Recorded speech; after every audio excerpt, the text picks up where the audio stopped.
Audio Jungle. Audio Jungle.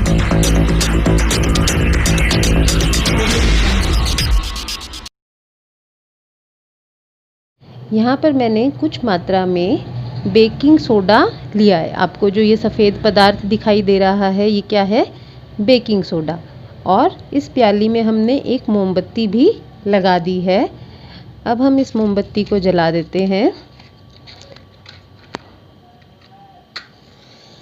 यहाँ पे हमने मोमबत्ती को जला दिया। यहाँ पर आप ये भी ध्यान रखें कि दहन अपने आप में भी एक रासायनिक परिवर्तन है। अब यहाँ मेरे पास ये विनेगर है जिसे हम हिंदी में सिरका कहते हैं। हम कुछ मात्रा में सिरका लेते हैं यहाँ पर और इस प्याली में डालते हैं। आप नीचे देख सकते हैं अच्छी तरह कि बहुत सारे बुलबुले उत्पन्न हो रहे हैं और कार्बन डाइऑक्साइड गैस बन रही है। कार्बन डाइऑक्साइड गैस जो है वो ऊपर उठी और उसने मोमबत्ती को बुझा दिया। तो ये भी एक प्रकार का क्या है? रासायनिक परिवर्तन है। तो इस क्रियाकलाप में आपने क्या देखा कि हमने बेकिंग सोडा और सिरके को मिलाया। बेकिंग सोडा पहले प्याली में था, उसमें मोमबत्ती लगाई और फिर उसमें सिरका डाला। अब यहाँ पर मैं आपको बेकिंग सोडा का रासायनिक नाम भी बता देती हूँ।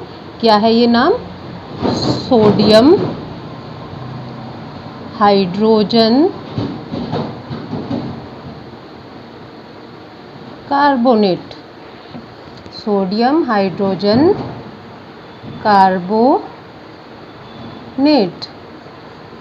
इसे हम सूत्र के रूप में इस तरह भी लिख सकते हैं NaHCO3।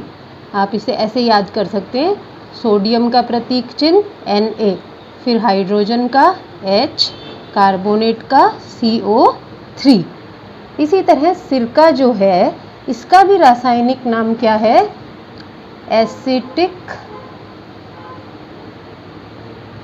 अम्ल। इसका फॉर्मूला है CH3COOH। अब आप यहाँ पर ये भी देख सकते हैं कि बेकिंग सोडा क्या है? एक क्षारक है और क्षारक की जब अम्ल से अभिक्रिया हुई तो क्या बनता है? हमेशा हमने पहले पढ़ा हुआ है ये अम्ल और क्षारक वाले पाठ में कि अम्ल और क्षारक प्रतिक्रिया करके क्या बनाते हैं? लवण तथा जल और कुछ अन्य पदार्थ भी। तो यहाँ पर हमने कौन सी गैस निकलते हुए देखी? Carbon dioxide.